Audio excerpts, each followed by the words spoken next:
Good afternoon, everybody. This is the first official broadcast of Your Brain on Air. I am Ollie Volt Larson, and I will be guiding you through today's lovely episode. I wanted our first one to be covering something fun. I wanted it to be on a very special, particular day, and this one just kind of fell into my lap, I'm not even gonna lie. I'm sure the rest of you who are, within your, I would say, you're below the age of 30. If you're on TikTok right now, you might be familiar with the fact that rapture is hot. The topic of the day is the rapture. So we are going to, apparently, within the next 24 hours, September 23rd to 24th, the good Christians who have followed Jesus, who have been his loyal followers, will be rising to the heavens, while us heathens who have either refused to follow his doctrine or regularly attend church, all of us who in any ways have fallen short of our proper praise of him, will be left to inherit the earth. And honestly, if this does happen, I'm a little hype. Sounds like it's going to be great. I have a lot of family members who are Christian, who I know have some lovely homes that I'm sure they would be fine with me hunkering down in when, the Antichrist is ravaging the world. I have some lovely family who I'm so excited, friends and family. I'm like, good for you guys. It's going to be great. I'm going to be down here reporting from ground zero, back up to y'all's or whoever's listening about the latest. So let's just get into it.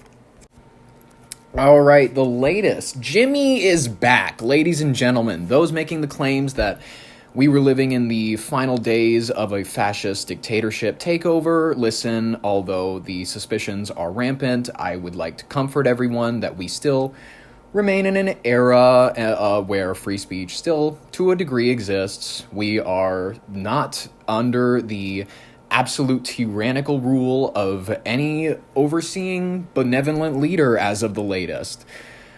I had no real fears that this was going to happen. A lot of people did, because they are taught to overreact. That's perfectly understandable. Many people misinterpreted this situation, and I think that it's best if we just kind of jump into the details around it. ABC suspended Jimmy Kimmel Live after comments he made about MAGA supporters. Essentially, this was... If you have not heard, I will review his comments for you now. Reading directly from pbs.org, while it still exists, just kidding.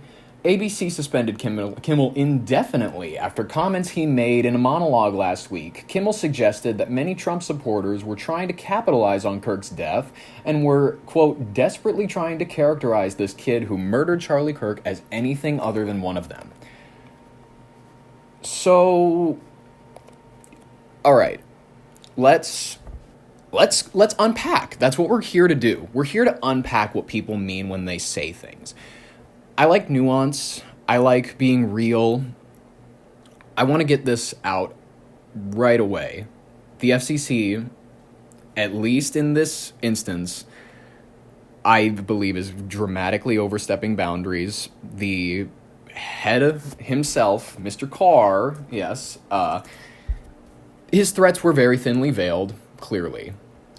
This is not, although I would like to just say, I want to be fair to everyone claiming that this is in any way Trump doing this, that this is the Republican administration clapping back on left-leaning free speech. That's not in any way what this is. It is coming from the FCC director himself.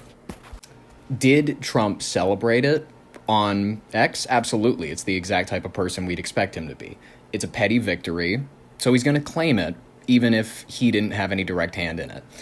A lot of people are misinterpreting what he said as, it was a harmless whatever. Yes, admittedly, he is a comedian. They're allowed to make jokes. They're allowed to say whatever they want. His statement was factually untrue. I think it is more, we got to give him a little bit of grace. Of course, he's a comedian. However, he is, understandably, he's left-leaning. He's taking shots at the right. It's going to happen. At the time these comments were made, there was some level of deliberation around the motives of the shooter. There was a level of uncertainty. I feel as though that uncertainty, that kind of cloud, whatever it was, thinly veils his joke enough to where I don't feel as though you can direct, oh, he's dramatically mischaracterizing the story. Yeah, he kind of is, but I don't expect to get a dramatically accurate retelling of events from a comedian. If you expect that, that's a little ridiculous on your part. Let's put it this way. I'm happy that Mr. Kimmel is going to be back tonight. I look forward to his show that I will not watch, as per the usual. Because honestly, I don't understand anybody who, by the way, every person on your social media who is complaining about him being taken down doesn't actually watch him. His ratings are in the toilet. His viewership is awful. It's atrocious. Anyone that's on late night television these days is dying in the viewership handles. I want to get it clear and just on the table. I feel as though the FCC has no position to be throwing out their threats, their thinly veiled threats. Mr. Director with his office memes, it's cringy. It's white people. It's very, like, I'm not trying to be racist, but white people really love The Office. It's just a thing. I can say this, I am white. And I love The Office. It's a great show. But be honest. People responding with office memes have no place in our society. They really, honestly, they're the flattest. They're flatter than Flat Stanley. Gen Z reference there for you millennials. You'll get it too. They have no real beliefs in anything. They have no center of gravity when it comes to who they are as a person. So they just kind of float and they hover. They go with the current. Anyways, there's a lot of issues with the head of the FCC that he's appointed. They also, everybody's pointing out the fact that there is a merger coming up, and they have reason to be satisfying the FCC. Yes, it's understandable that is something you'd want to take into account. Do I think that is exactly why ABC took him off the air? No. Because if that really was the reason, he wouldn't be coming back tonight. He wouldn't be. That's just a fact. If this was a more real crackdown on free speech, he wouldn't be coming back. This all or nothing language that we've been using ever since the end of the election, the absolute, characterizing people as our 100% moral enemies to where their supporters are morally unjustifiable as human beings, to where we are, and by the way, the celebration factor on the left is larger than many people like to say it is. The celebration factor, I see it every single day. Everybody likes to claim that mild-mannered Democrats they're not condoning his death or anything like that. They're wildly mischaracterizing statements he made outside of his death. They are taking this opportunity to smear. They are taking this opportunity to weirdly criticize Erica Kirk of being like this Amber Heard actor type. That's the main joke that's been going around, that it's like, oh, it stepped on a bee energy. Do you realize how cringe and weird you sound when you say things like that? You chronically online weirdo fucks who are celebrating this in any way. You realize that they are coming for you next. The moment that you begin saying certain people are allowed to be killed for their positions on anything, you are allowing it to come for you. This whole situation is fucked. The level of inhumanity is disgusting that I have seen on all forms of social media. Literally in the live chat for his wake. Like, I don't know that we cannot settle down for a minute, have a little class, have a little dignity.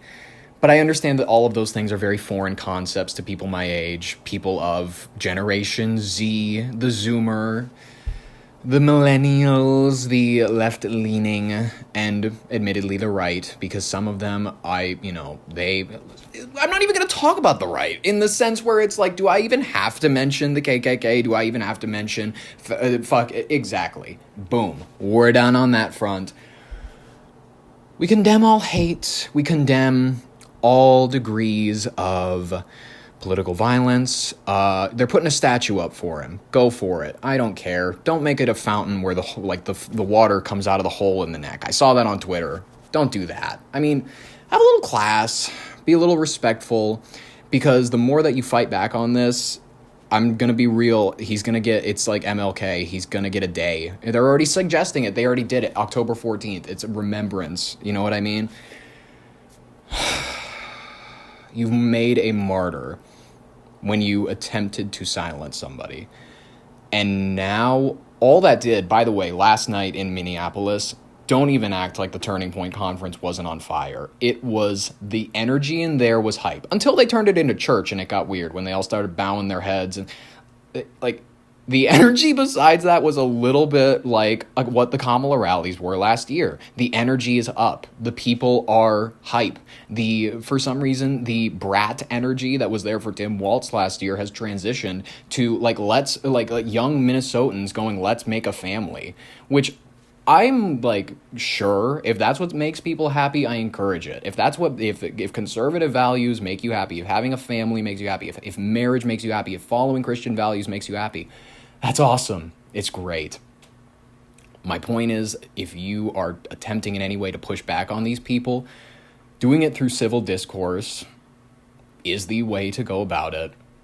And the moment that we pick up arms, the moment we... fuck it.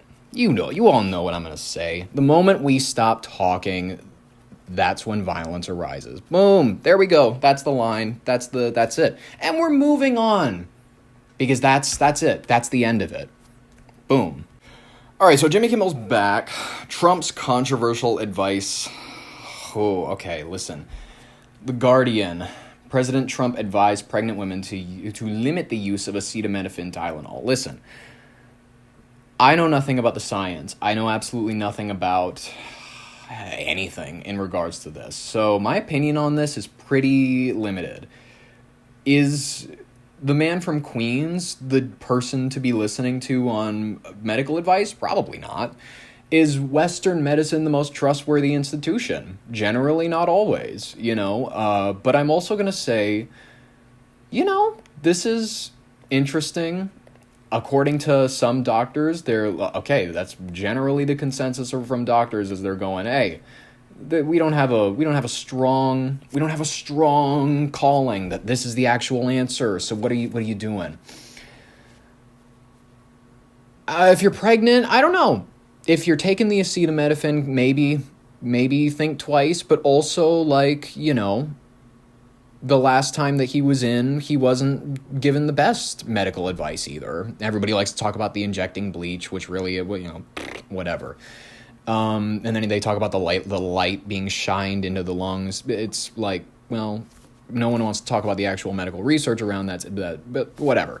He's made some sillier claims in the past. So I'm just gonna I'm gonna advise every woman who's expecting or expecting to expect soon. I don't know. This is coming out of the White House. I would say keep going with what your personal doctor would tell you, because I don't know. That's my position. Moving on. Major drop from NBC News. Okay. I like to pull from all the major outlets. We're going to look at NBC. We're going to look at Newsweek. We're going to look at Axios. We're going to look at the Wall Street Journal. We're going to look at New York Post. We're going to look at everywhere. We're going to look everywhere. Apparently, in a major shift, Trump now thinks Ukraine can win back all of its territory taken by Russia. Now listen, as somebody with limited knowledge on the Ukraine-Russia topic, but admittedly probably more than most Americans, that's not going to happen ever. Luhansk and Donetsk are absolutely, I'm sorry, it's part of the negotiation. I don't think that there's ever a chance that they're getting it back. The Ukrainians are tough. The Ukrainians are tough motherfuckers. That's for damn sure. But what I think we're looking at here is we still need a conflict, you know what I mean? Nobody's emotionally invested in Russia-Ukraine since 2021. It's been a while. This war's been going on for 4 years. We need something to keep it a little fresh. So I think Trump is going, look, we got to keep fueling this military-industrial complex. I know that I ran on the idea that I'm going to get us out of these wars. I know I ran on the idea that we're gonna make some major shifts on the world scene. That's not happening anymore, and it never was going to happen. It's exactly what he did. If you believe anything that he's ever said on his campaign trail, you have to realize this man operates by the whim of his heart. He's never had a thought that has not been filtered through his mouth. It is impossible to expect him to have any sort of like, I'm gonna be solid on abortion in 2000. I think that it is a woman's right to choose, and now it's immediately moved to the states' rights. It's like he will align with whatever happens to be popular at the time.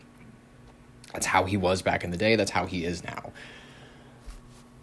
So we're going, apparently, hang up the Ukraine flags, everybody. We're going to stand for Zelensky. We're going to stand for Ukraine because we're running back. Ladies and gentlemen, we are running back into this war. My position on this has been, I don't see our personal interest in it. I understand that it's the breadbasket of Europe. I understand we have a relation to defending democracy. I understand all of yes, exactly. This conflict has been boiling for years. It has been predictable for years. As you have been encroaching NATO on southern borders of Russia, you know that they've been invaded through this territory long before. You know all of these things align Russia to where they would not want Ukraine to have any sort of reach in NATO. They do not want them to have Western allies. They do not need them to, because listen, anybody who wants to talk about this subject needs to read a little bit of history on the encroachment of NATO on its southern borders. I'm not a Russia stan. Listen, I don't own the Vladimir Putin calendar with him riding the bear. I don't speak a word of Russian. Duh. I don't do a teensy bit of that shit. There is not a single chance, and I'm sorry, it's just not happening. There's not a single chance that Ukraine is going to be able to claim back all of its territory from Russia. That's just not going to happen, regrettably. Now, the Ukrainian people have been they've proven that they're able to stand out. They're able to, we're going to hold the front line, but exactly how long is that going to stay? I don't know. Where are we at in a couple years with this conflict? They're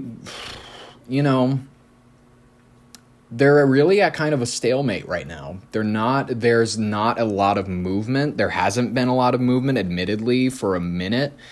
There's negotiations in Anchorage, Alaska. There's nothing coming from this. Oh boy. So it's not a great time to be in the breadbasket of Europe.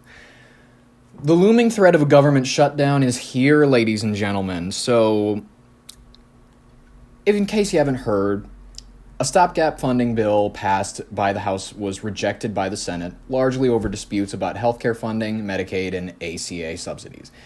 President Trump canceled a planned meeting with Democratic leaders Schumer and Jeffries because he objected to the demands from Democrats, and now we are on the verge of another government shutdown. Now, we have been, however long you've been alive, we have had this happen quite a few times. First major time was Obama. This was back in October from the 1st to the 16th, back in 2013. This was a dispute over the Affordable Care Act, Obamacare. So this was a big one. I remember hearing bits and pieces. This was large. I would say actually, okay. Everybody remembers their first election when they got political. A lot of people, recently it was Biden and Trump, Kamala and Trump if you're even younger. But I was young enough to where my first major election where I remembered taking care of like my knowledge of any of these topics was 2012 when Obama versus Mitt Romney was the talk of the town. I remember bits and pieces of this because I had recently started becoming politically knowledgeable. I started at least paying a little more attention to the TV that my mom had playing every morning, and I started to listen to what the man with glasses was saying. I started to listen. I started to learn. By the way, this is just peak advice on the side, but when we're talking about government shutdowns, we're going to get back to that in a second. Put on the news for your children. I am sick and tired of people putting on SpongeBob. I'm sick and tired of people going to Nickelodeon for stimulating their children.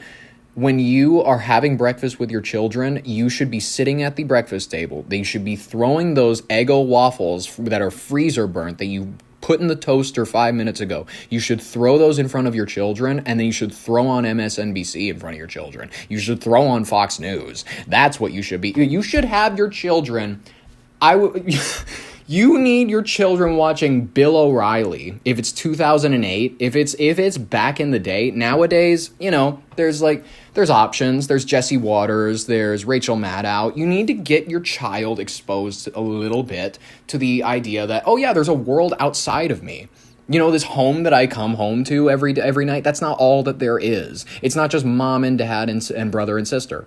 There's like a lot out there. There's such a thing as community. There's such a thing as the world that you exist in, the space that you take up around you. There's such a thing as motivating factors in people's political opinions. There's such a thing as grander scale visions people have for our society and grand visions.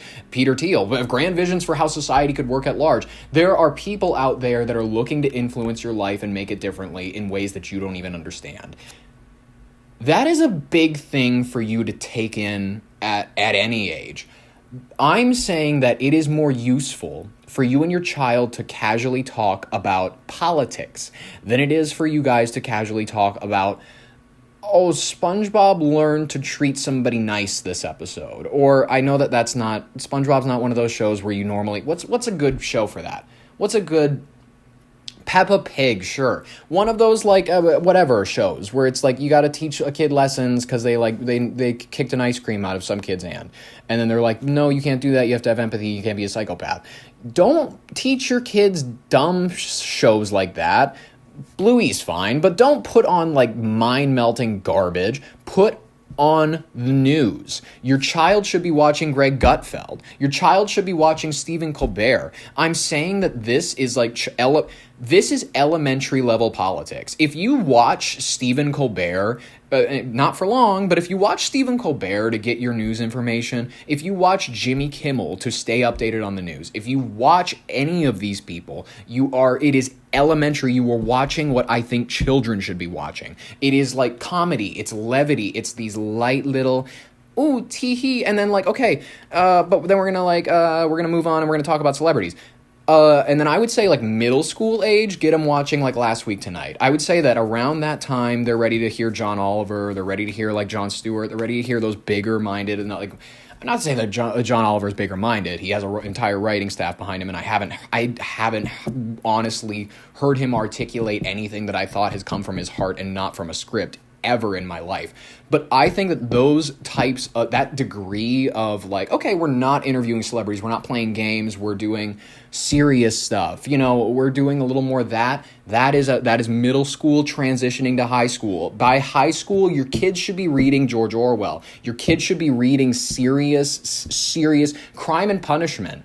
You know what I mean? I'm just saying that give your kid a little more stimulation than anime.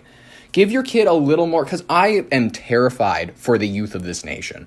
I am terrified for the people my age. I am terrified for the children that I'm watching come out of school at 18 years old who cannot talk a single serious thing about the world. They will sit down with you at a bar for an hour, and they will be able to list off their favorite episodes of Breaking Bad, Better Call Saul, of they talk about these television shows. They talk about NFL games. They go you're from Detroit Lakes. Adam Thielen's from Detroit Lakes. Oh, did you his record?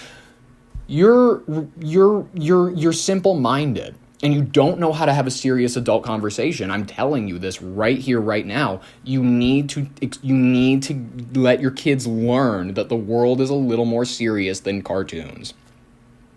Regrettably, I don't think enough of our parents did that for us. I'm watching way too many people older than me. This is no tea, no shade. I have a hot take.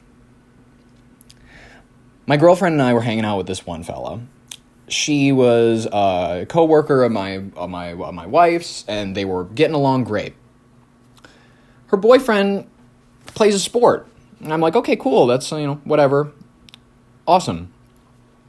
She oh, you guys want to come to a game? And I no. And my girlfriend's sure.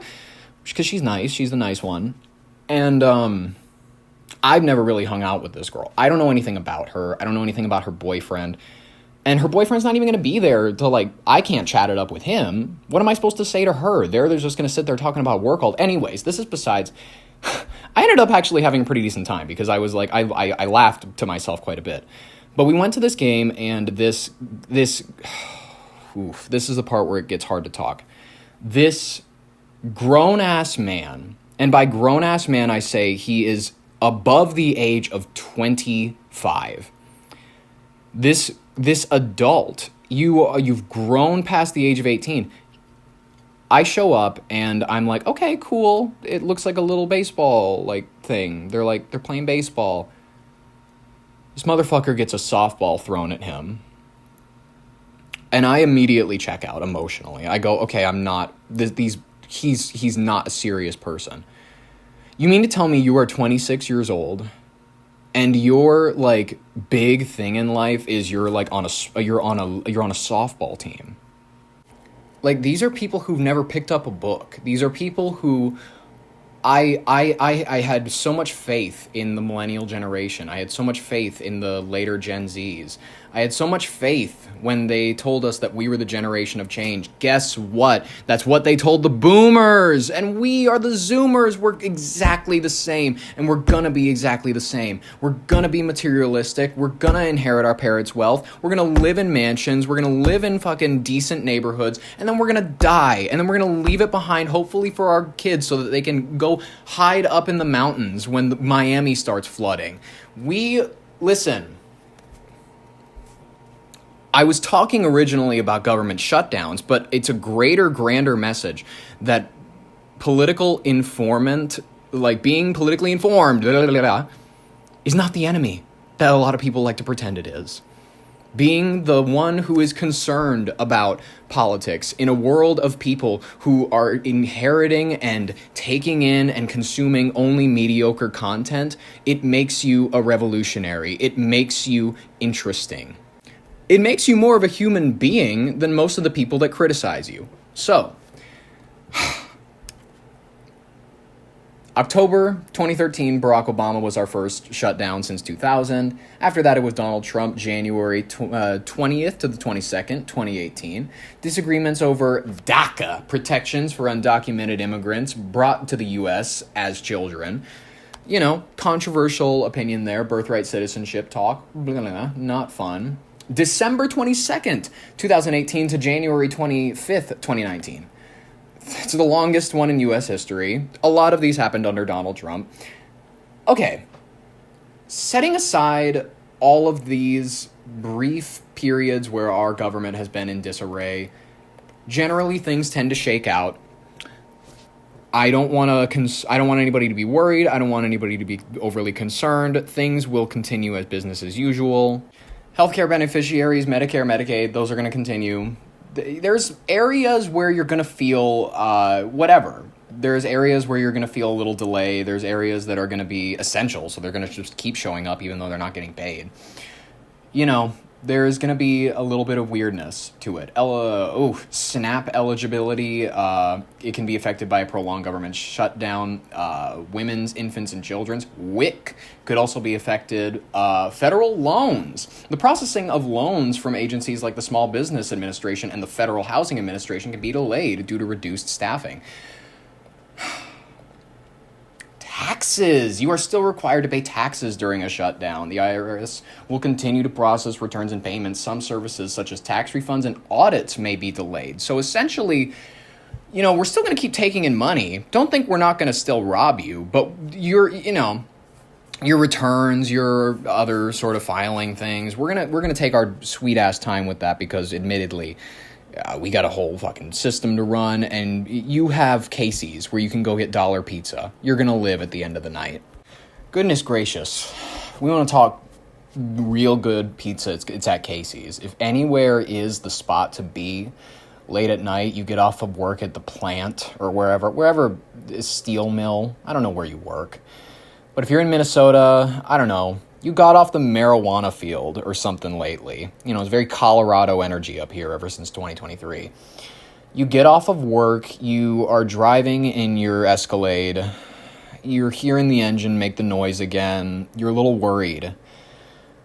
So you need something hot. You need something hot to make that anxious, that clawing feeling of financial insecurity go away. So you see the glow, the red, gorgeous glow of a Casey's logo, that beautiful CASAY in white bold letters in the beautiful red house. It's like a house, I think the design was. What the hell is Casey's logo now? Wasn't it a house a while ago? Anyways, you pull up, you park out front, there's an advert outside. Oh shit, cigarettes are so much cheaper here. I forgot Minnesota's got that awful tax code, but I'm in Fargo and I don't have to pay for that. Hell yeah, I'm gonna get a carton. So you feel that kind of that motivation to run in there and to grab that carton of cigarettes, but then you're like, wait a minute, okay. Smoke is not food. I need something that's going to get me going. You know what I mean? I have a long night of throwing a banquet meal into the oven and watching, I don't know, The Whales of August. I have a lovely night ahead of me, and I don't just want cigarettes. And honestly, I don't know if I even have a banquet meal left in the freezer. I think I'm just going to grab something from here. So you look around the heated section, and you're like, their chicken sandwiches aren't great. I'm not even going to lie. Their chicken sandwiches are mid. The spicy chicken sandwich is where it's at, but then where the pickles sit, the breading on the chicken gets soggy, and then it's not as crunchy. So that's a big issue. So you move past that, and then you're like, what else do you got? And then you remember that delicious, oh my God, what is that delicious pan pizza? It's there's like a little tiny pizza that they have outside. It's at the Easy One Stop in Waubun, Minnesota. That lovely little spot. It has, what is that brand? It has the box that says free whiffs, and you go, oh man, that pizza's good.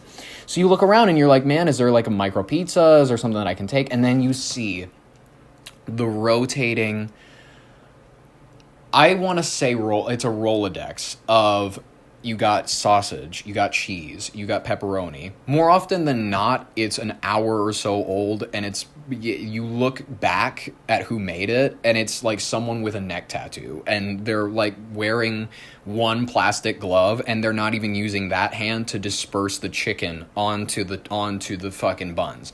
It's a dump. I'm not even gonna lie. Most Casey's are dumps. It's for spun out people just like me who just smoked a bowl or getting out of their car and need something that's just gonna get them through the day, to give them the sugar high to push through the rest of the afternoon. You find the delicious piece of pepperoni. You look at the coiled up ends of the red buttons that decorate that delicious slice, and you go, this is it. The grease ratio, the cheese to sauce ratio, everything on this pizza that Casey's offers you is delicious. And I might even go get one after this, after hearing myself talk about it. This is delicious. Ladies and gentlemen, this has been Your Brain on Air with Ollie Vogt Larson. We're going to be back at a certain point. I have no idea when, but I will be happy to discuss with you the topics of that week whenever we come back. Happy Rapture. Grandma Kathy, you are one of the best Christians that I know. I know you will be saved. Please place your keys underneath the welcome mat out front. I would love to use your house as a sanctuary when the fires and the power grid fails start. So thank you everybody so much for listening. This has been a delight for me. I hope it has brought you some amount of joy in your monotony of your day-to-day life. Have a wonderful rest of your day, and I will see you next time.